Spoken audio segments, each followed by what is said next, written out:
from interchange. Yeah. Progress of a human a cosine. You with us, Michiamoni, chief. For now, the Mudamube Hakrasi, the progress of work. Name of you, Ekoye. A man for we bring a sir, as a deliver, and Shassiante, Ramifa, Sakuni, so ancient in Mukakra. And correct, sir, maybe I'm starting to be about 2021, 2022. The Mubekaya. Now you were two interchanges via Penny for a chassis.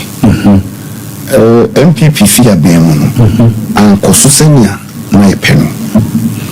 Baku is so full line interchange. Okay. And no fee. If I say university on Amstead. Yes, I can't appear Minka University on Ansana, when fat traffic could do a Buakwan. Sometimes more than 1 hour. Yeah. Now the traffic. Yeah. Lake Road extension, that is Asqua interchange. The free cook Echo. Exactly. Ansana, I'll bet it don't pass junction. Yeah. And also taking more than 1 hour. Yes. And Oshe Swamiha runabout. Oh, a crime bay in Bishia. And you already in traffic or had. Yeah. So we realize Saoka said, oh, show we are see. That traffic I generate CC. The can they walk Sunya Quanso. And the coca, the new leak room. I just say, you're crying okay. High traffic. Okay. And a project here, oh, your project, you didn't say or how, but you try to minimize or how. And no can will be the man in the Kakran. They told me, once a project will remain yet, project, ya designs not to home. In the additional contract and answer. And in amount for and TSC initially. You can say design and builder. Answer now, company no bit machine designers. Chess o handle oversight man. Okay. Now, on penny Bayern October 2022. Okay. It will handle oversight in manner. I feel no binya quite another man a quenya. All be share area na why designs. And the design will take some time. Oh yeah. But work employer, that is Ministry of Roads and Highways through Department of Urban Roads. So we are just final so we the Yajiatu. That also takes some time. Okay. In Tiabai, you know, now because I was started so I'm run about half street in so being a problem. We needed some few access roads. Then a man I'm going to concentrate on phase 2 and now component 2 a year flyovers any local routes be a no so motion so you be traffic another brassy so they imagine say starting run about who's Twitter you see traffic ayefa you think traffic no very well so you try to manage it you sell a tree for Asante mine and Ghana mine so enye buapaye na yinna wiyo you are chassis and Tanzania among for they say the cost especially with a component tuna baby or they flowers since a flowers near sun okay holding now my pillars now meaning say and Cheniba had check a cram inspection 1 month action maybe and Chena or Modi you know a bush and now run about to Mancasa in Yabutre in the sense Kumasi is important in Fia Ghana Water Company the Mayan Budwana Ifri pipes and run about and too far away from the pipe Cassia Cassini Abigo. I feel now a better relocation of those pipes and some effectively making us starting to form my pillars in the because Roman relocated pipes now. Okay. yes rom adwuma no ehina botre na yen hwe se ne be ya definitely ebi next year enkono wi yen nyam ya duma na compensation bia simbia ni bebia se bi obi dan bi o se fi ho obi ajapade bi o se fi ho na contractors no enya full access so far mo encounter bibia sa compensation won't back to ebi okay take to ebi so on mampani dada ko for breso olutua compensation bi na mamu ko bibu ko for ni dan bi okay after some time no mo ibubu animu no bi san cry SABCC okay enti wa ya tua o kadada no de no san tua ka bi okay because already now am indication say what your right of way but obi o no mo dia no ya ntua no ka o mo sa ni de compensation beba okay na oka flyover se beba interchange ni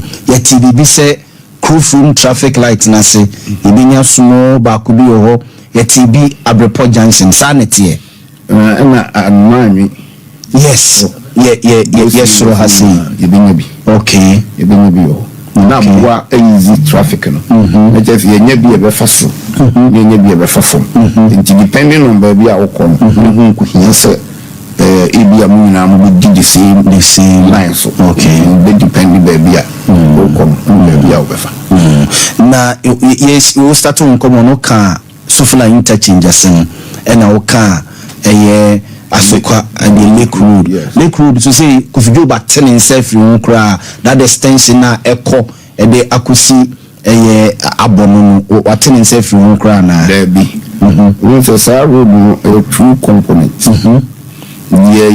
link to Asqua interchange the free Coca-Cola ekusi don pass junction and the contractor na no yes 6 components okay main road dualization one component the second component na eno ye bridge no mo ye wo baby marketing wo so my bridge no for the third component storm drain 2 km by 38 meter storm drain echo from we say former president ko for storm drain e be drew Ganechi yes Teba bridge ya Antwaso ni ya Antwaso 2 kilometers downstream okay it is the same in Suta woman on down what I see one S line ya they can even come back and board okay no just say e be flow nephew 2 kilometers okay downstream okay then the fourth component vehicular bridge downstream and also maybe and I pedestrian bridge nkomo yi di we so am interchange adwuma fo na adwuma o ye na o de ato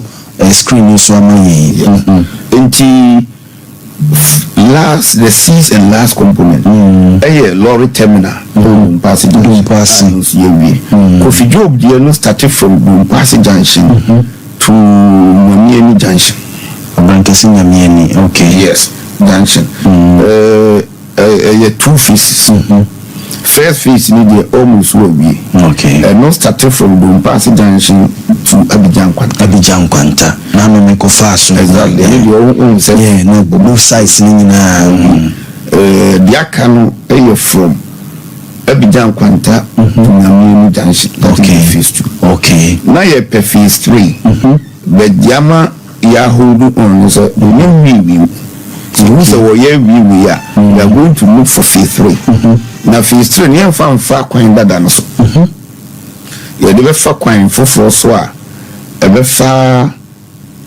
oko o branch so ko nyamia so na nkrofo bi yensu bi ho so wa fa hoda valley no ho fa ho na nka kopi kru ye friend obu okay na dualize no dualization e be din kakra we say o kwan that dey overseas o ka so kwa abono a before so be drew abono right in the valley very deep and I left abo the abono fufu we say lake was not formed through volcanic eruption so volcanic there lava no pii na ewo na den a ebum infufu but the lake was formed through what we call meteorite reaction and fuma na tifri so bebo ho akriti sa amana no enti abo no yi bae no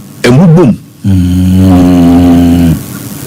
infufu okay oh yeah the possibility some landslide quite often the be high enti ye the Befa Valley na danya okunyamino okay yakusi okay but that would be the third phase of project okay na ebuakwa so between tanoso edikusi ebuakwa de na Chinese for no sisi o mawi o macho myself ebuakwa okay eni de o mawi okay de ye hwe sisi anese ke no mo ye srewo sanke bi ya from ebuakwa ekusi mankranso de ma contractor or ye demand be very slow okay and the kiesha ni say nke pese a part of that contract you do much China due for okay na ko mo dualize from ebuakwa ekusi baby na to mutu no tabre and do what they are traffic in a big chance and build up okay a terminate ebuakwa baby first project with time you been traffic and maybe a word double road now a collapse into a single lane because we na no be come be a critic traffic so if what miles 2 examples so if fantastic now we do him yes traffic go the double road na eko and e be sia e ba there's traffic free as quite interchange now we call Georgia and also a collapse single lane and also the traffic it be able the opposite side now a single lane and bad one traffic and shut down so yes there we almost cut towards there's always traffic and it me from the Buakwa that could see Tabria that time not traffic was what okay or more could be a baby and one branch of at Mampu area for a branch of and carrier from I see branch of okay now one my back cropon side of which my foul crowd could see Barcassi no so a branch of okay Naka Woma a Kosunani and the chief and you may Kotepa Gonso Becca. Now traffic volume above Bassa so that is what we are looking at. Okay. So for the Asante Regional Minister Honorable Simon Osemensa and Edin Komo Kakra Ewufia say no ye share development in general Asante no so for the past 6 months in who constructions be brave kuma say the bia befa bia construction it be bia ubura o say bia o ten kakra na ye kire say the bi kofa ha ye see ni ade ye hwese ne timelines ni sitie eni se ne esi eko onabo me enko santase kwan no so ba me fa wonsa se free the quite runabout e be si santase runabout project no ekose ni municipal no and also a channel due for Nane. Omo Yesufula interchange. Okay. And she dualization from the runabout. We could see AC Santasi runabout no pay. Bebe bang. Okay. Then here could do runabout no pay. There's a proposed interchange. Okay. And one a interchange a best 10 day.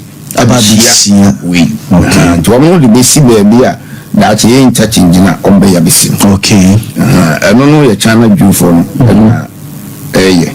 na san you see payment problems kakra they are more masluda but they are still on the road or me okay me who say payment no ashase okay paying say obinya kasi enough no speed up okay from Santas runabout hona so no yento asonko ahonjo runabout eno nfi ye eno contractor no Bishop wakwa say why one side and the traffic no flow obey the other side and so efi ho okay say yewu ho and also who say one fan start roundabout because of the same interchange okay so na be do ayi kura no ama traffic number from here sa baby a we say ye bridge fufu before Unity Oil the bridge bi on ama apeja bridge na koso so first na from pa and you know flood bas see ama flood no okay no so ye asphalt on one side traffic flow so okay mami training maybe Mampeni bo me din say me regional minister sincerely no my shadow street and so we was your premium we kind everyday handle over notes basically some of the challenges of region and baby na problem no eso you need the kind of ayakwan okay the net also you apomodi akwan no Ghana ha nyina ye come area na it also you the whole Ghana before so Obaye as regional minister na the whole Ghana regional na area pa no na Asante region to so you na kwan nye kra we in fifi mountain no twato okay but enokra what in terms of length near the we percentages then the ma central BT then can now fa kwan tintin dia we okay once we use percentages I don't think government the boss because that's one of the measures that to do business in the na it was me upon the area health in terms of hospitals and say need that so in Nigeria na we gin so kra won say no issue so the population in relation to health infrastructure okay chena newe the population no a dose those views kwani biti akra since na akra biti about 100,000 5.4 something no 5.5 something okay in GCC no be biti in G newe ufi ha na ba bambos na bambos so new serious problems new problem ewo Asante Achimago no problem with area ho your baby we are nan tokwa you see the Ashanti Muslim plan job ntem so afi bi anan tokwa no kore emi ni pe wu na eno ho ofa twede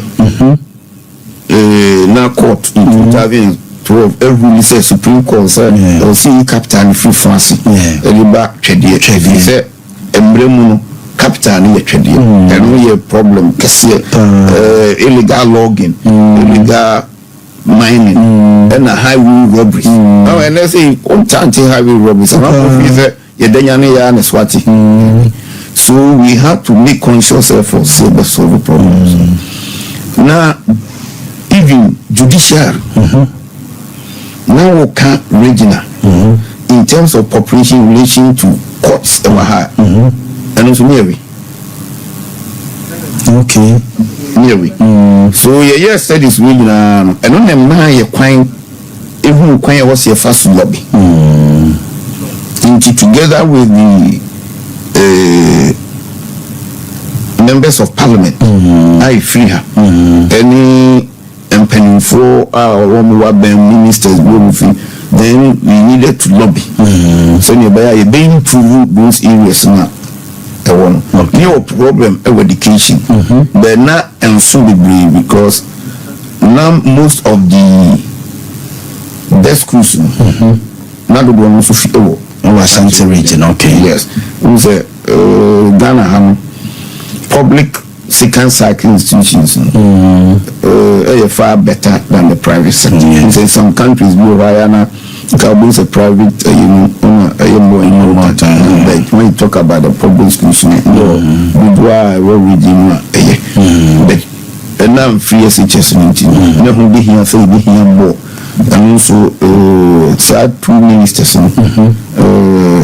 former minister of education Dr. Matthew Poku Prembe obono humodin ene ninia honorable Ose member of parliament and also about obono humodin there's significant improvement in the education sector there were region and the road no dey you need the magnitude because baby afefe bia program could be a easy route could be a because we are no easy road so we planned you say you who say kwan bi ho a na eye the bridges just say enti you no ka no wo fom quickly yenye yes our bridges na kwan ni nem enti obekaya a report junction what they call Samad na bridge bi say ama uche so won na fa bu aje so ko won wan sana no say yes a bridge because na kwan no enye de bet at least na bit mafaso no see here o ko Kenya si o fa buku Kenya si o say na bridge akasi mi bi wo ho na makwan no ultimate faso so won no see clear ufi koda so police depot they ba baby as only mama me no ye abusuan restaurant yes adwunase dey sania ko adwunase nsuo mu ho no yes ufa udu runabout they call agoma so so we look at all this because that's a problem we need to change so we have to plan you no fee on it me the contractor then we have to look at the major roads entry points to Kumasi baby a car fatesipa crowd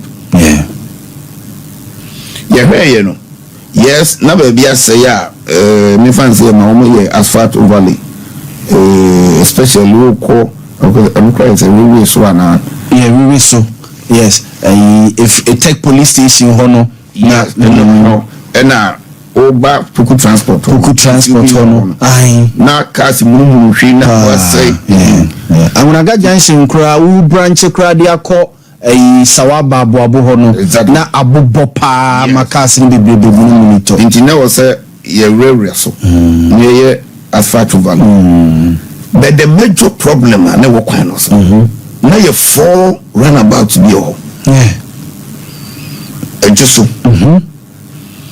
Bodi junction Bodi udu runabout yes and a tech police station ho so I had to inform the road minister I think the runabout they were not necessary and could work on them and what we did was to redesign runabout and my you runabout me feel I'm not traffic in the home I cut down significantly no was here Sunai and also traffic no but Sunai traffic no road no our contractors contractor left his side because he in Pianica he go not for almost 8 years plus in Pianica China Jew phone and he any road minister can we can clear some 30 million so I don't think we site actually we clear about 75 or so on system site me about president no vice president and our president a shadow vice president say or no mo bushiti na yem payment plan B say ne be a the payment plan so no site and the mom you number site na ho kra be here say o see change source of funding we parliament approve no bia na sa kwan no no di ya di mo amometimia akle iwi no no se san hwe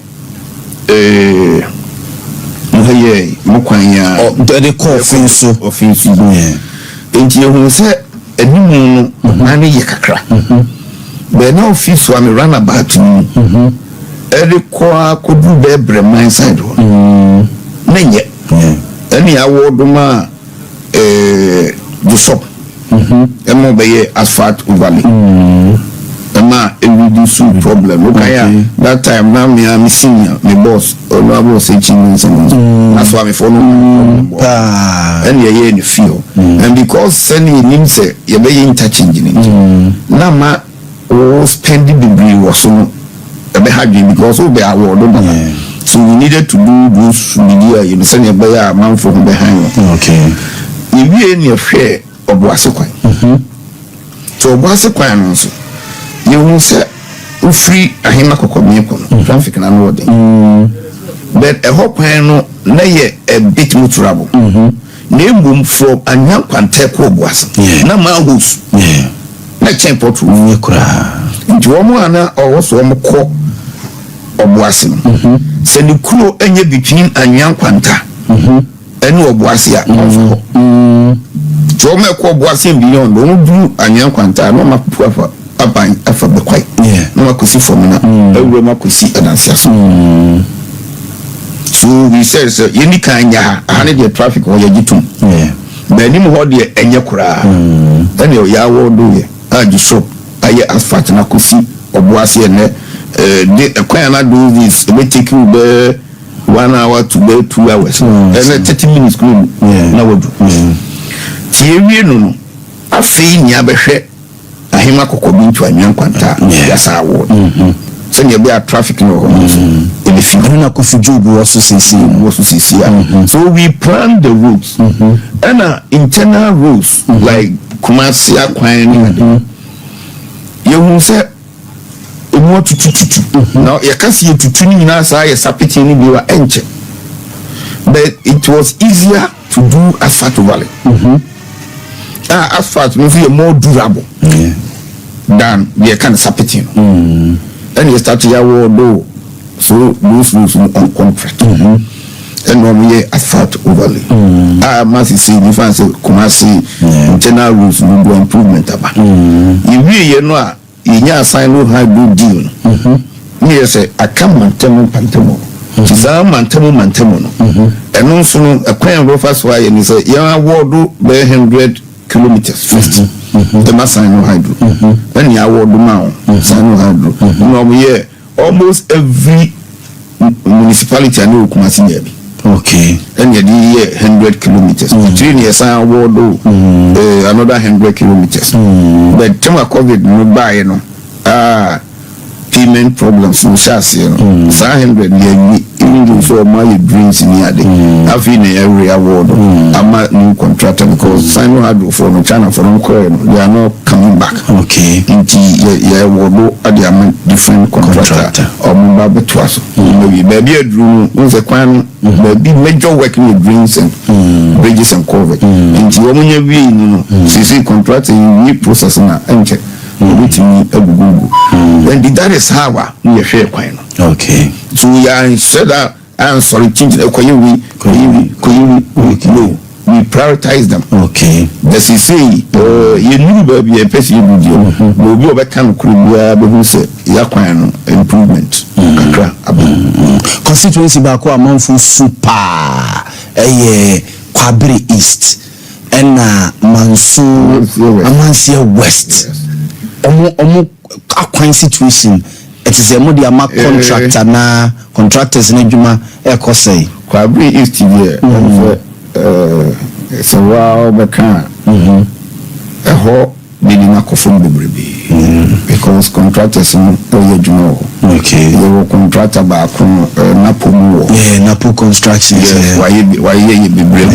They were China we 5 also on other 2 contractors. Okay. If you see, we be red ones. I won't turn to complain be brief from Kwabri East. Okay. Amansia West is a major problem. Yeah, although Anyan Quanta to Nanson Quanta to Dantano to Obuasi. Contractor is starting from Obuasi. That is Bishop. Not source of funding from Kuku Board. Okay. Kuku Board challenges now a delay project. And the current Minister for Rules and Highways on also ayeni say or pesca ama contractor no or so but as the rating or from any oba from yours no yes call carrier CD so na dia fa is this empathy mu say the amanchia that would yes ahrewa and ya terminate contract area award okay another contract okay we are hoping so meet me ayeduma kakramai any improvement about area because it's a major problem okay manso di bianso and also your problem but yatina ya kwan ba mi ensa na bi ho a ya gusu at least improvement kakra aba okay the best man for so munya abutreman ka covid na manfo su I'm telling you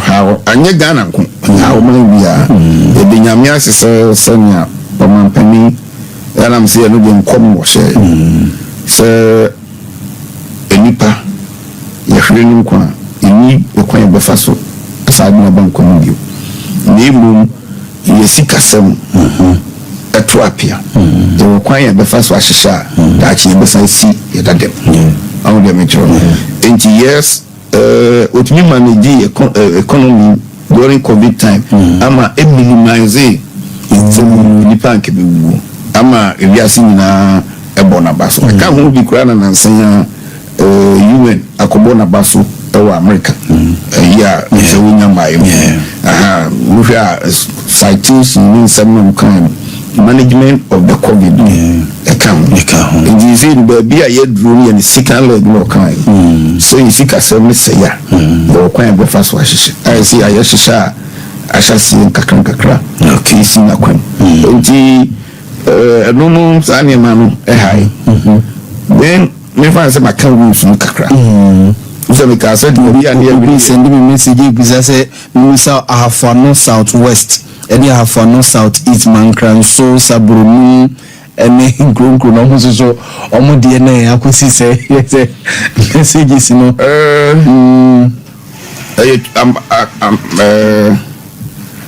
I'm say I have for no southwest yes I will no mankran so okay enu ye kofidu also osan efriso okay ena ya wodo mankranso to be chim as the street road meaning say you sub ayi bibribi you sub ayi bibribi around the wako chipa say omo friend on do one dance then sabunum apano we ya wodo but there were some challenges how to finance all my resolve okay because a whole so you kwanya I was eating here.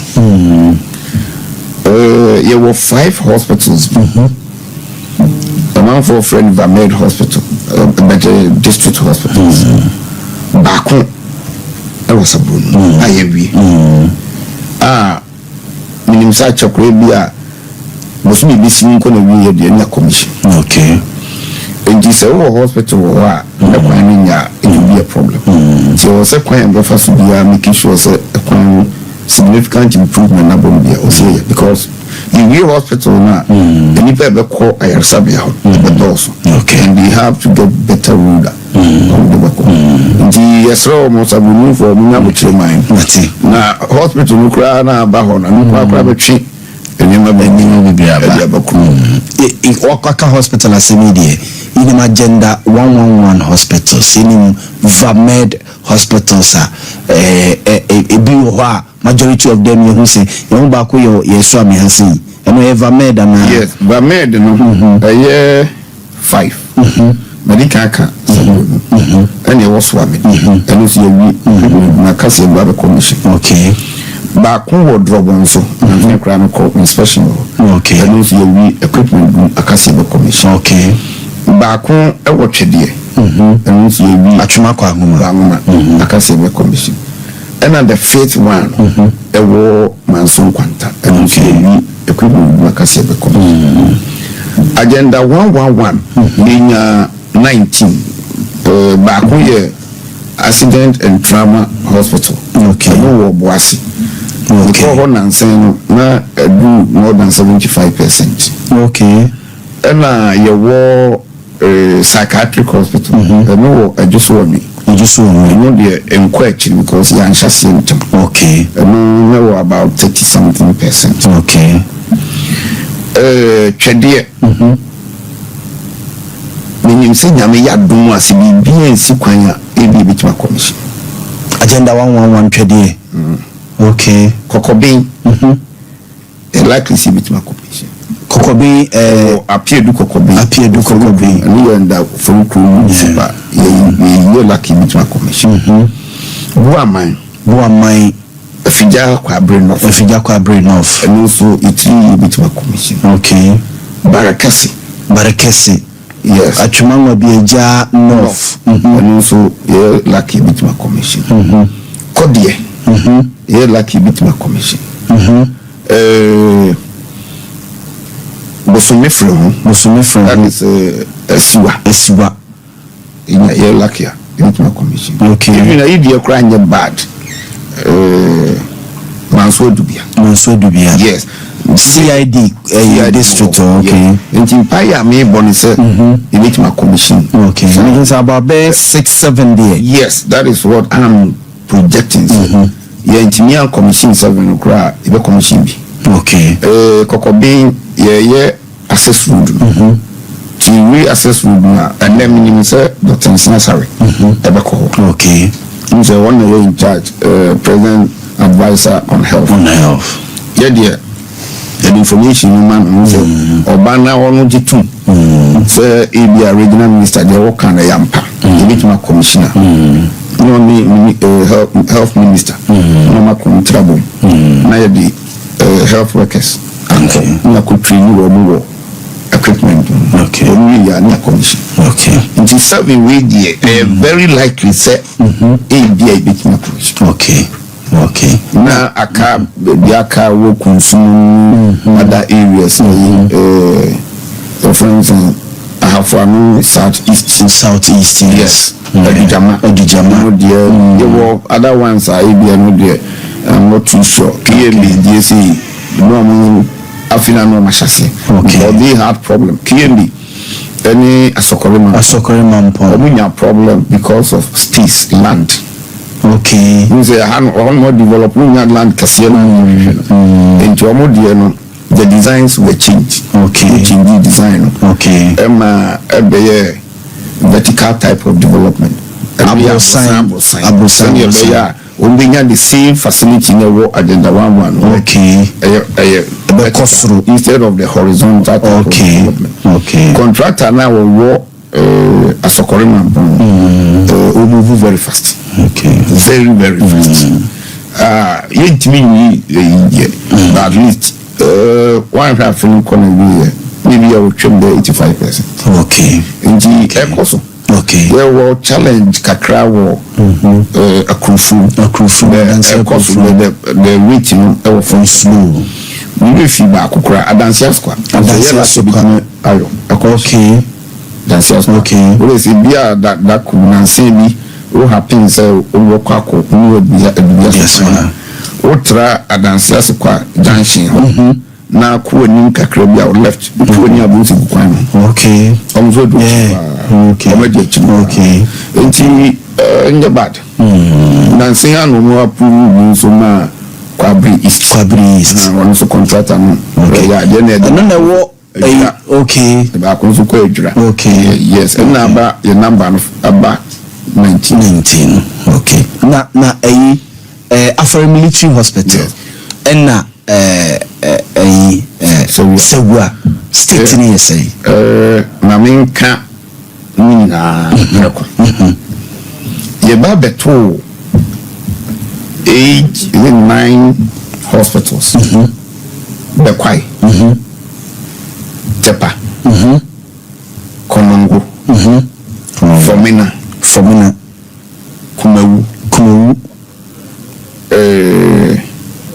Sewia.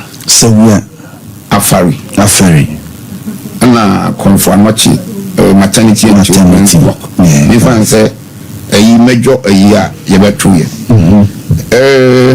the Kwai Hospital, for instance, because we trees in history, started former president, the head of state, Kutu Champo. Then our government, upon government, the same way, Confanochi maternity and children's block, and also started during the era of former state head of state Kutu Champo. The better way, you be quite a commission. You be quite municipal hospital. You we have one of municipal hospital. Tepa, your commission. You we Santiago Central Municipal Hospital. Nongo, your commission. You we Kumu, and also your commission. You we Formina, and also your commission. The young commission, you know. Severe in a challenge, not challenges in your means. Now, first one, the neck it will be. Now, cable lines, fiber cable, Vodafone for fiber cable. No problem with it. No problem with ECG substitution. We have problem with power. Then no problem with access route. Vodafone phone within the shortest possible time. Your report to Mahama on CC until the okay. Then the two key a delay commissioning of Sevian. Nay ECG substitution. Oh, Sevia any afari in your power problem. Afari they are so da.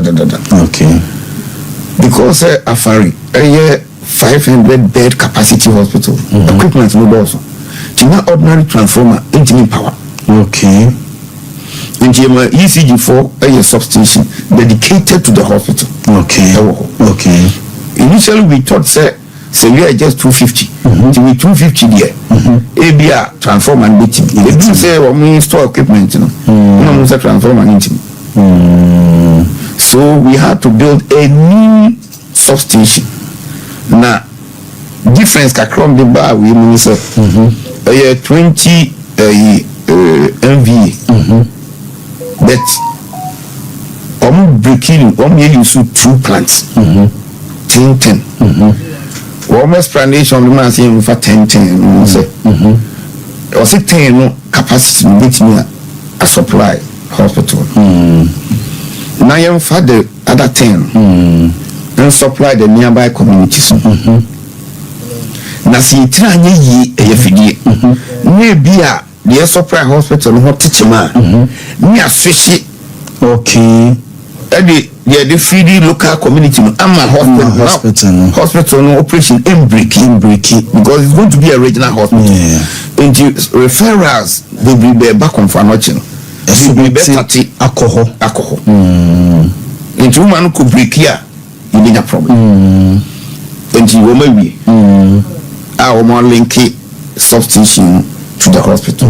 The final one I could do was to see here. Then I can see on frequent access route to the hospital. Okay. And all my bed 3 weeks, 1 month, but midway 3 weeks by October in the commission. Okay. Afari in your challenges first contract and cases can because over time depreciation the name boa from Kafon by about $32 million. $32 million.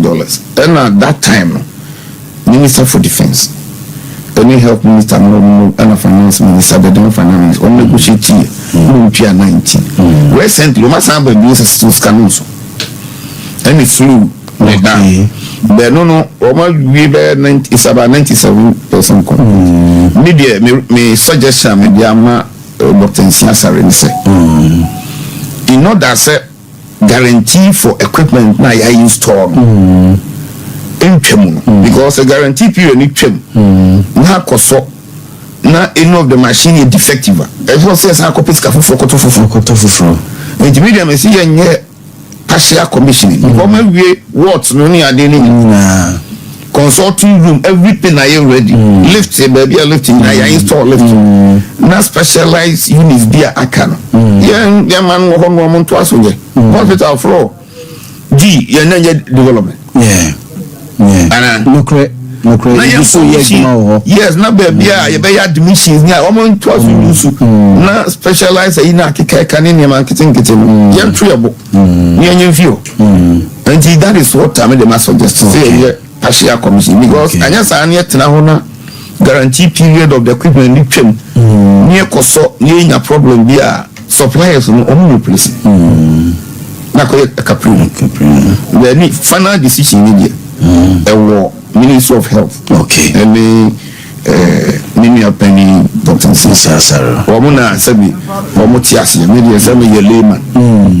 To me, layman point of view. Okay. And I'm mediation. I don't have the suggestions. Okay. As of any the Asante Regional Minister na Ebon Kumi.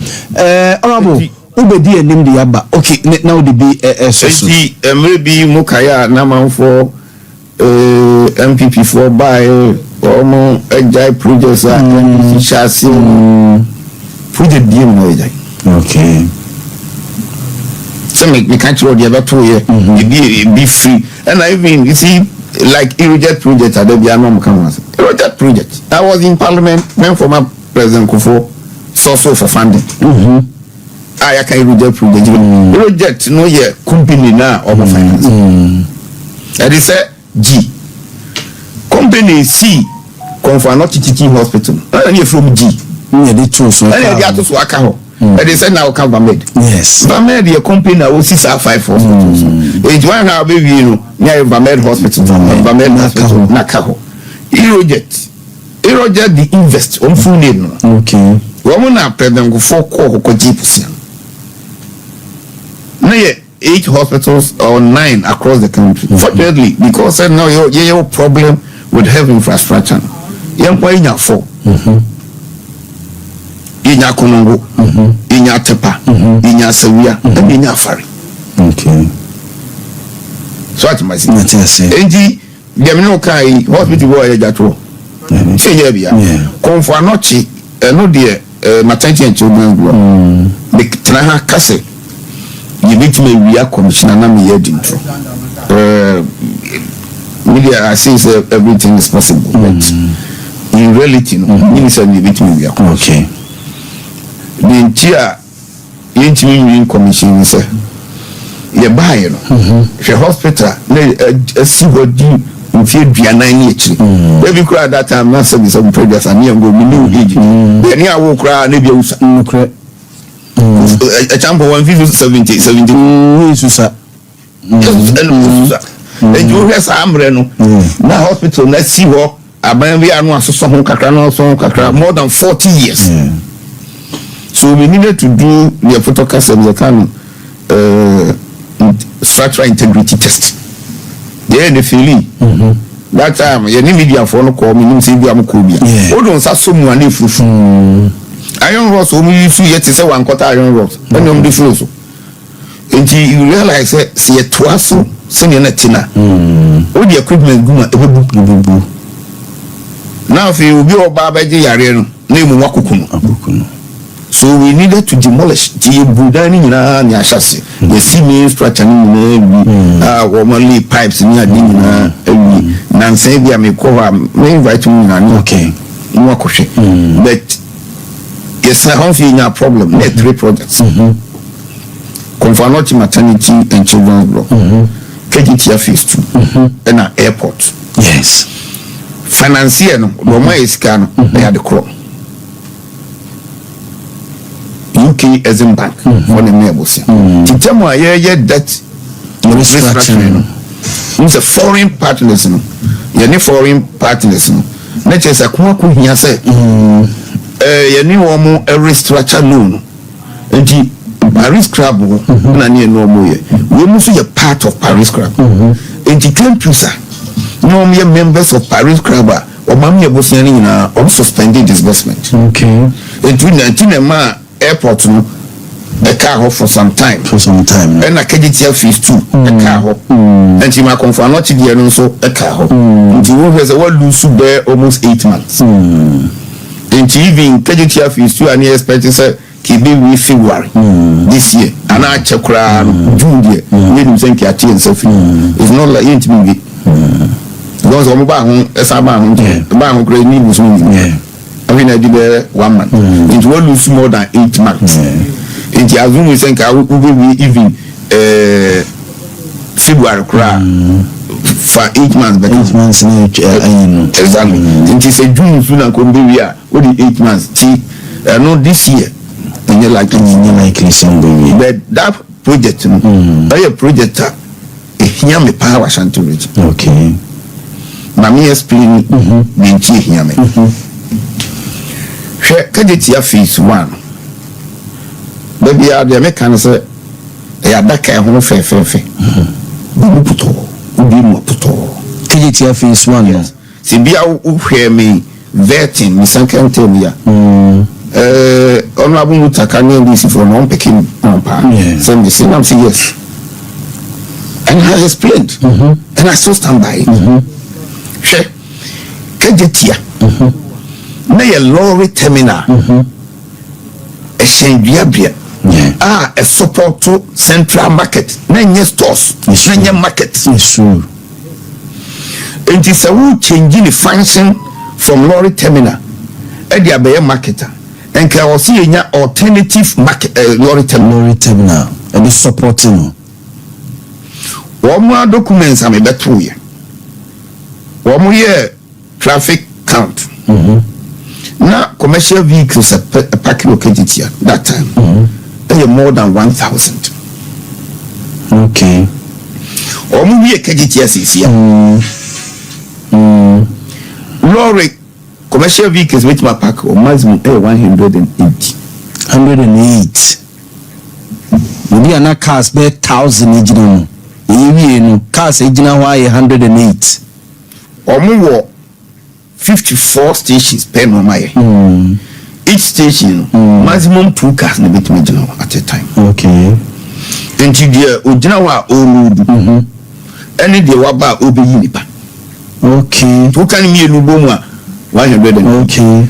Enti omatu as say car commercial vehicles increase in crime.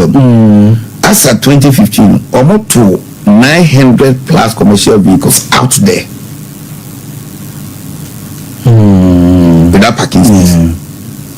Mokaya me ba 2017, 2018. Na me pam crowd for some roundabout. Yes. No ma be pam wo. Me hu sa document na say anasa me ha me. Because ya two cars 900. Yeah. Drivers no omo busuafo, omo yele ne ma. Ombehwe wo mo. And you fun kudi den. That's why I stopped. Okay. Tina run KJTia G runabout and so from runabout I mean na say cars no jina ho. Okay. Wo mu nya baby empake. Nanka wo ye lorry terminal bit sa. You will be a friend holding bay. Holding bay no ye chene say and am say cars ni ntimi na ho. Enka wo mu be sinipa no. Osini bia mu akogina holding bay ho and ye terminal oba bi kro. Enti ni time so obelodu a ni afre no aba. Even VIP private company omobi. Yeah, me who say do a binchi ho. Exactly. Because you do as a marketer cars maximum you pay the bit imagine load ni do be ni pa. Enti wa be ni pa no yiwie ya no akọ holding bay na wa binchi no akọ parking e do 10 na ni afro no abeload. We don't have it. And ama kromo aye talk to commercial Matthias. The next problem. Why your stores more than 8,000. There be in fact one million say. Young fans say shop owners 8,000. Or hanchi mu enumpe. And one more cars. One more shop ni yomu. Yeah, okay. Ni oma hanchi mu pe. Okay, then a car or private car or the bedroom. Enti 5% or 400 vehicles on the parking. Na yenso aye kotonima because market in your market just a profoko could do the cotonim. Ntipa no kono no so ka no so ka be parking way. That is why I say aya daka e ho fe be mutan. Ye tosu. Ye develop mu baby aye ton nyado amako momone adwene enu yi e wo sopum. Ye ni mane table. Sir, more than 8,000. Winning tabletop dodo 400. Okay. And until I'm on for beer, I'm to take one beer at Tonema. Okay. So, I dear back where come one face to me delay. Yes, animal. Tiamuyan. The near Sasibia area ha, the beach media terminal. And yes, initial drawing, yes, some. And you're forming in a phase 2 na a lorry terminal. Okay. Central market phase 2 Kakakani na Aseni na a lorry terminal. Okay. I bet you one more a workshop near Gomodia. Bound over pack here. You said the whole one here would don't baby of major. Maybe a taxis. Trotro. And a casa cassia or more day goose no ba eba. Near chichim with a cordial. Yet it mean we ka traffic na who do na bako kani na bako okay, so we needed to change the drawings. Okay. Then the first floor no na o say some so the first floor no a traditional market bojua table so dey ni bi. Okay. I design to some table neat. What design see? Enti oton e man na momone kra we are dey to pass so. Say banchia we are paper so because the concrete no yi na be na kama kan. Okay. Obi a oton momone fish ni ade na e once na be sisi so be hadwe obi tuma bo see be so. Okay. Na momone ni adwene ni ade no ewu obi beto bia obi a no yi ama no asa atum na once na sisi so. Okay. Sa floor ni na be traditional market. Okay. E ji se ke timi wie no. Nke we hu dem no betena kwa. Okay. And now ba was me dem ko tena kwa. Be yantimi anwi no.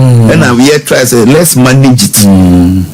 Go pam ni pana we will be amfa. That is why we are doing that. That's it. Ko we bi nya ke to so ba ye bre no ti honorable de odi jayen na yasum e de afi ha sei ye be di twatro ni se Asante mantem nkwe wo ni se ye sambe to ba December amanyoku a ebetimi abo Asante mantem ani osuna amanyoku NDC eni bi papa bi amai fe sema to challenge ene ya no makotwa ntratro so me the warm back one no matwantro me so mitimi kire hospital 2 years ni hospital back pe beto ye no aban bi ahyase ana wo mo an be hyase a wo mu wie ye a wo commission ye emaji ayarefo a me resign e wa Asante region me resign hospital send this mitimi kire hospital back one. Okay. Wọ́n sì beto na ban bi ahyase na ye to aso ye wieye emaji ayarefo ana yenya na ye hyase eni wieye a eji ayarefo eji ayarefo a me resign one si ye beto be kwa yi na eji ayarefo ye beto kono yi na eji ayarefo ana ye ne kosi wi ase nso mu na one me resign NDC one me resign she interchange no more ye delay was my chere why so am ye delay was so am interchange ya fem no kan and ya dada and phone you say no be so am so mun chere interchange ba ko ma yoku as me resign you see one more kind of man for me so dem yansen MPP for classroom as a full interchange one ye president ko for aye DC asukwa interchange one ne president ko for ANDC so full line interchange why ye president Kufo 8 years on be 2 year no even eko bua kwa kekra mo to aso wi o ma nje hwe won Lake Road senye senam ye member of parliament for Bosomchi anam ye interested president Kufo ko di loan from Agence Française Développement to continue as quite touching Eco League 8 years o ma jima ko je Bosian me be original minister and because me more parliament am interest or finance am background in finance now catch honorable Amakwanta say me kai say 2008 president Kufo Ekoji loan bi wa Jean Français anke di be Lake Road extension yanko has scan wo wa okoya ban scan wo me no go chichi dia ye Lake Road extension e traffic no fio do mo be ya de ma Asanteman one project ejagu ho omu jas kwa interchange na bi ekwa mu go sufu line omu jagu ho NDC ya de wo ho non completed project Buankra 8 years so ti so nko hoda affordable housing what is one ko hoda sa konfo anochi maternity and children's block omu si hoda project a ye nyan to ho because of Asanteman tem do ya de ba and I'm very good pa okay dom sa ya de ni adwuma ye gu no ombe gu kuma se brewery Coca-Cola ye nya wa ha bie wo ye ya ba bi ne de ba ombe gu Anglo Gold Asante and do ya de pa adwuma ye beto wa Asanteman mu ayanto aso de o ya de we have capitation in the health sector. I'm going from the swag thing. I was using. If you see another that year so, you buy me first cabinet meeting, and I'm the two president and you Mr. President. Asanteman tell me you papa. You nyade ni nyache. The capitation NDC for the other so you Asanteman tell me no. Say your papa dia. Yenya mantem krona akan that I'm here 10 regions mantem krakan mo fa mo bi na mo chema on bi na nye yeli a yesremu ni fi Asanteman so manu si ya na president catcher honorable Adjumamem the then minister for health ura need steps to remove capitation from Ashanti any free so kededa yeso chikamene mo tiye na me fi ja chi na me select St. Michael Hospital or Pramswa. Nami yam coming, Nami Travis say, ya. What do me cock on for not here? Nami Niska. Man, hear from me. Wakasi yam for uncle Saint. Okay, you understand it. Let's make actual beyond say, projects na ya shasini di Asanteman tem. So we free Asanteman tem and Kasa. So we free her now, Tiha. Mumia in Antuabano, Emma. Ura Umunyamfo His Excellency the Vice President Dr. Mahmoud Baumia no metwa edumano so mate na omumija